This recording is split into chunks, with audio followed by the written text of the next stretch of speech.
This is Underground Opera.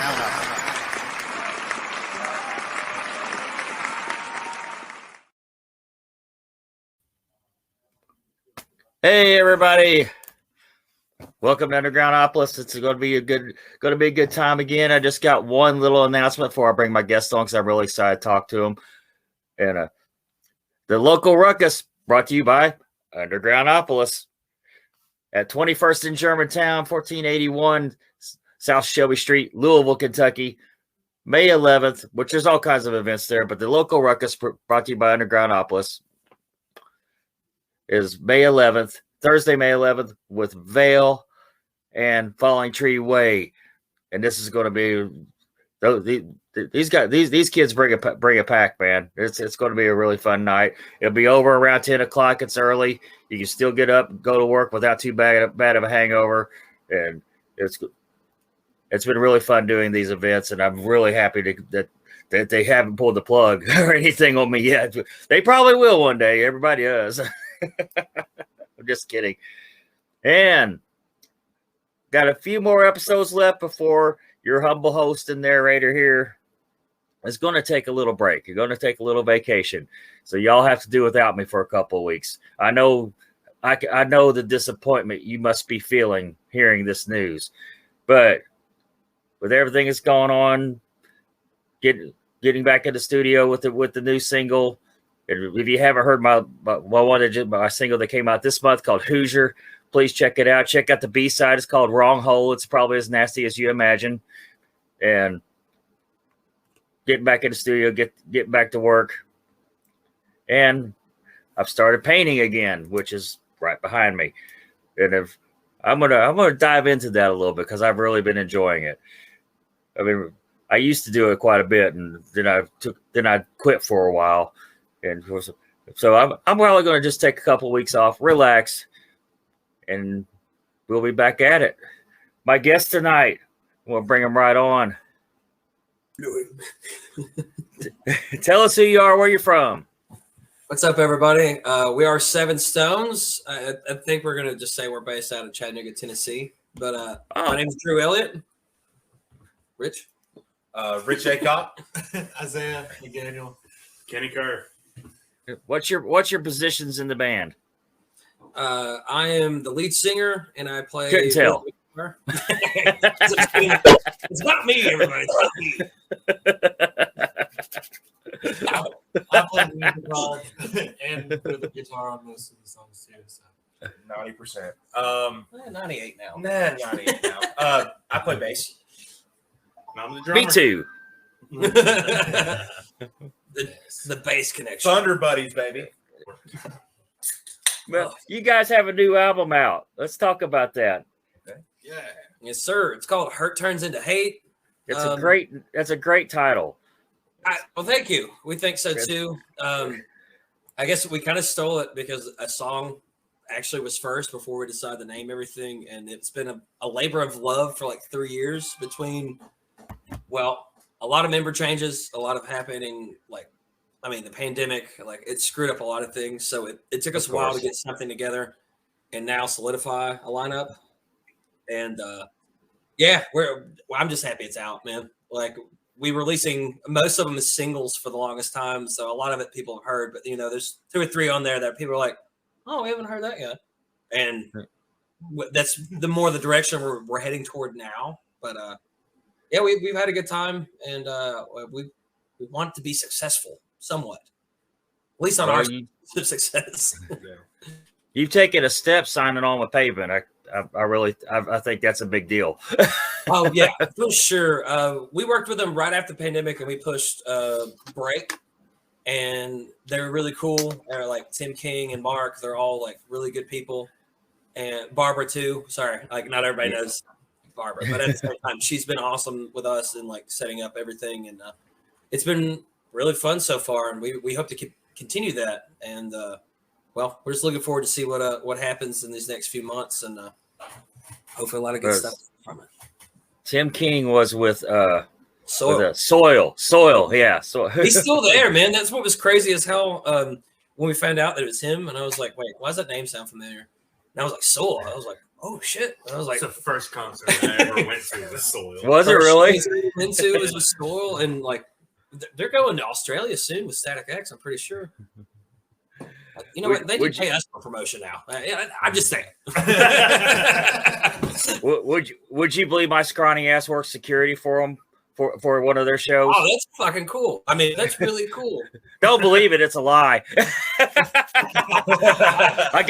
I got asked to. I got asked to that night, but I was on night shift, and I had to turn them down. Or not really security, but work the door, check the tickets and everything. That kind of security.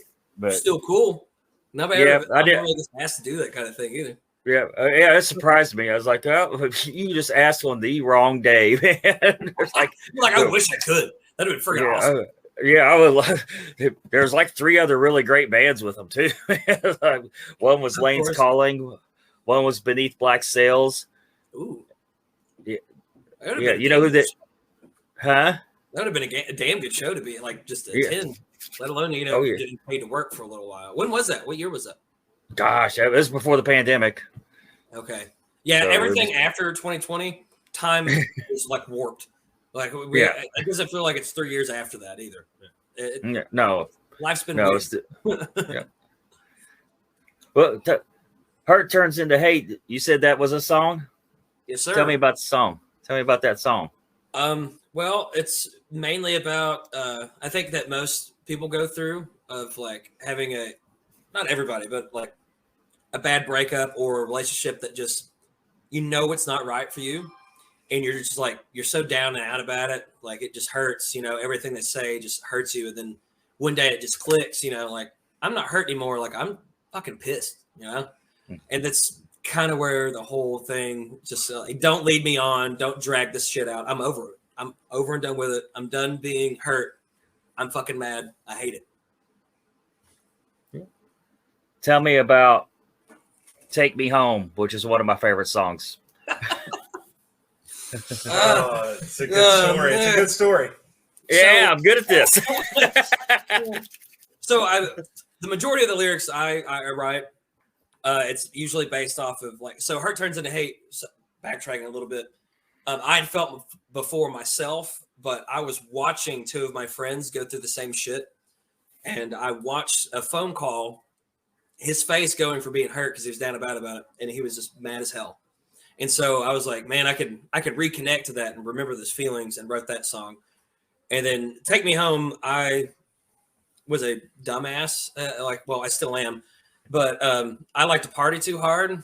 And I made a lot of bad decisions.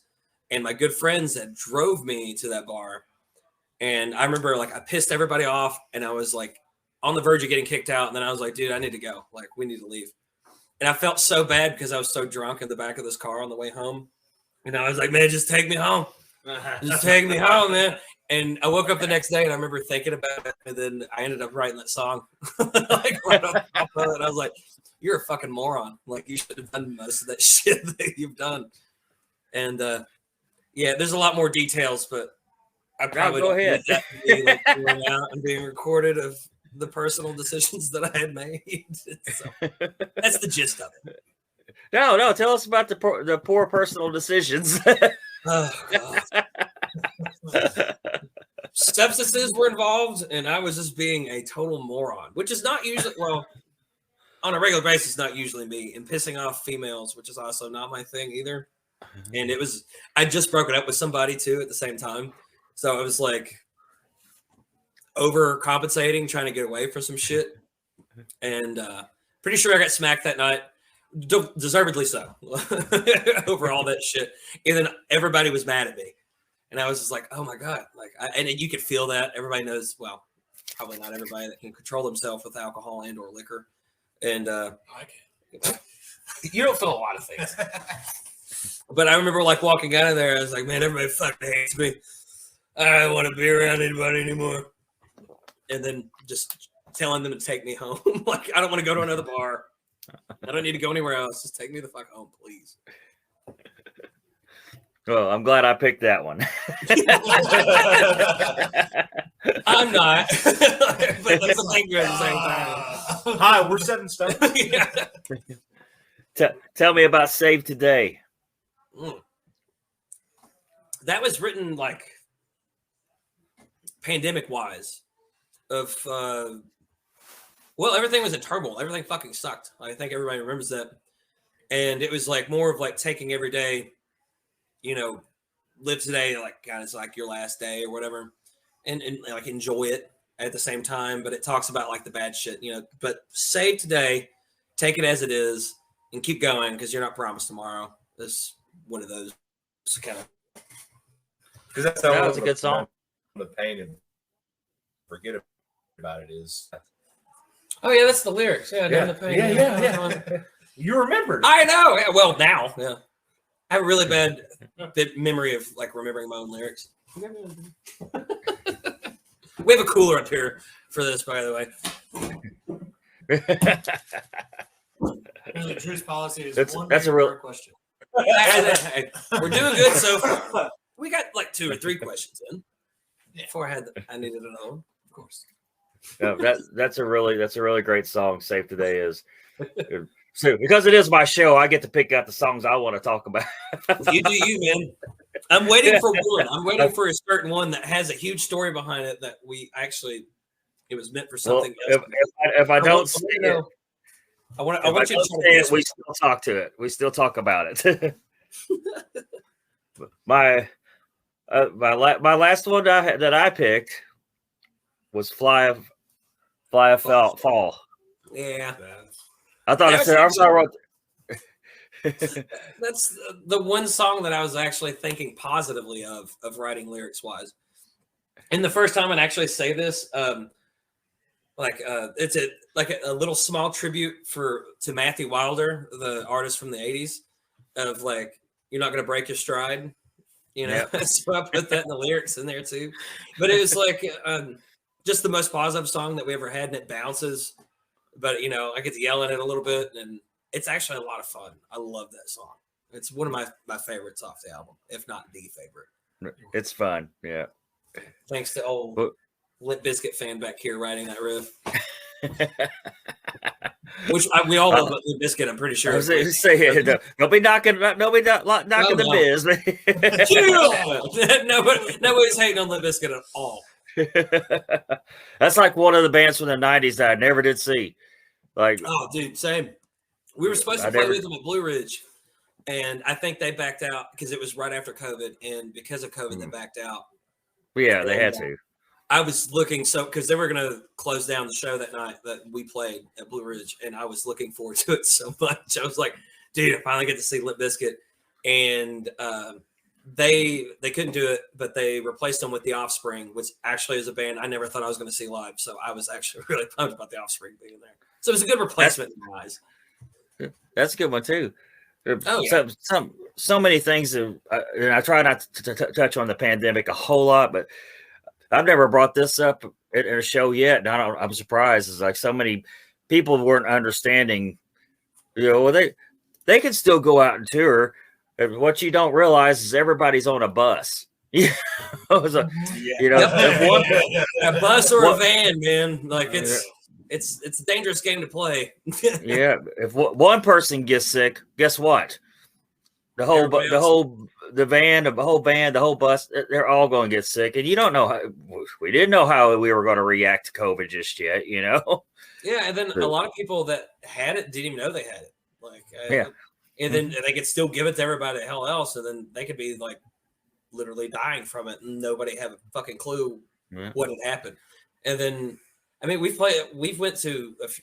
I've gone to a few shows where they still had a lot of the protocols that they were doing, where they still had barriers in front of the stage and everybody had seating that was spread out. And as a fan, that's irritating as hell. But if you're a traveling band and that's your way of living every day to feed your family back home, it's kind of hard pressed to not take those precautions. A lot of people are pissed about it, you know, limiting how many tickets could be sold and all that.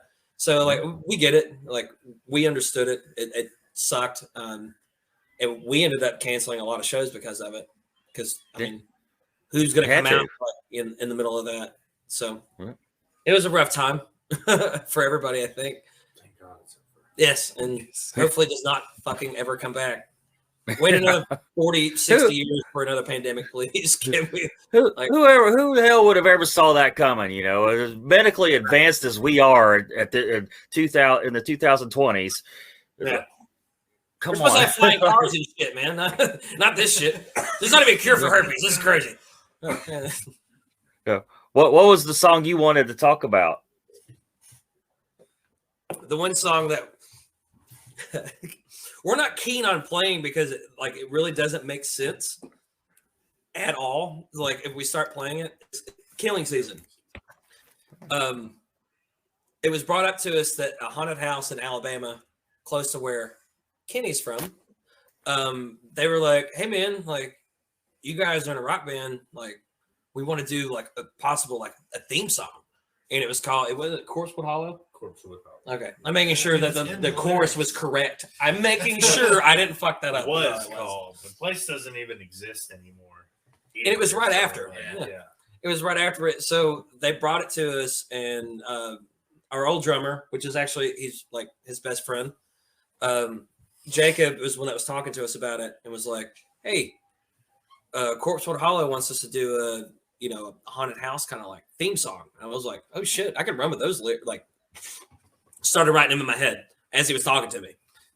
Got the whole song written out.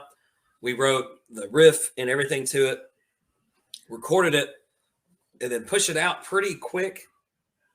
Probably comparatively than we should have. No, we held on to it for a year. We sat on it. We sat on it for a while, and we released it. And it was like, okay, this is really cool. It's like around Halloween time, and then in between that, they stopped doing what they were doing, and they changed their name and relocated. So I was like, what the fuck? Like we just wrote a song, recorded everything. Not their fault by no means, because there was a lot going on.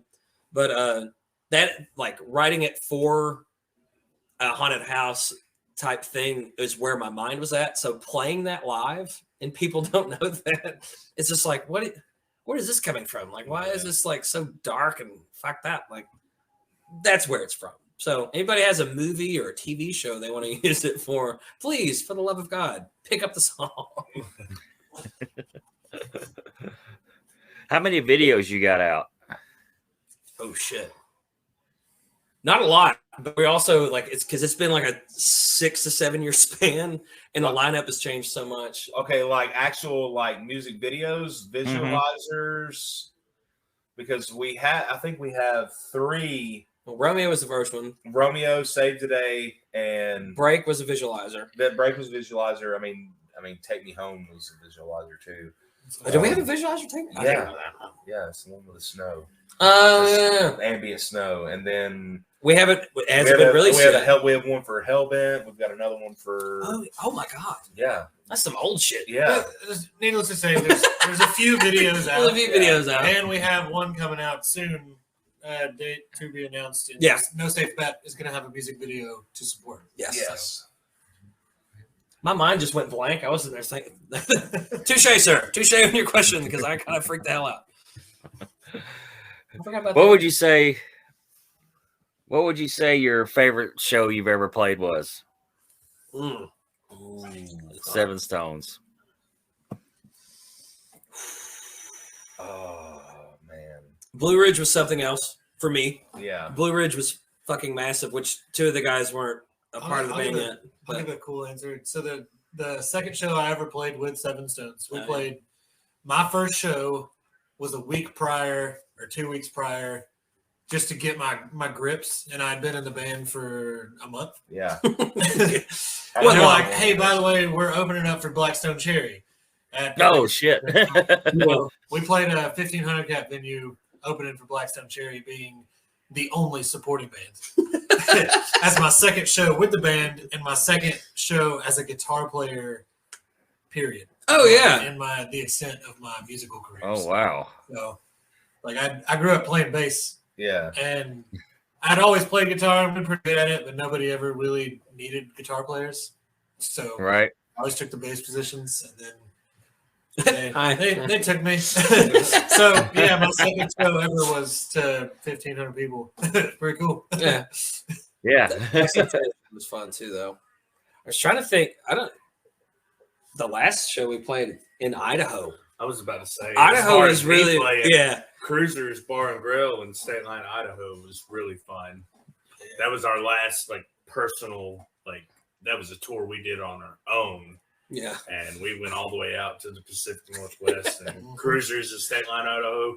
That's a great place. Anybody from there, I highly recommend going and checking that place out. Yeah, go eat Chef Dan. Oh my God. Chef Dan is the best cook in the world. I swear to God. We're from the fucking South, and barbecue, standalone on itself, Chef Dan.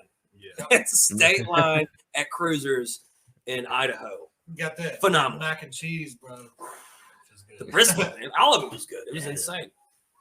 You got a favorite one? Like you shouldn't have tried to think about it because you said one, you said the other, but I would say probably trying to change it up a little bit.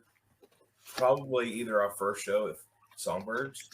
Oh yeah, first show at Songbirds back in 2019. Yeah, 2019. That one, or the one we did at Barrel House.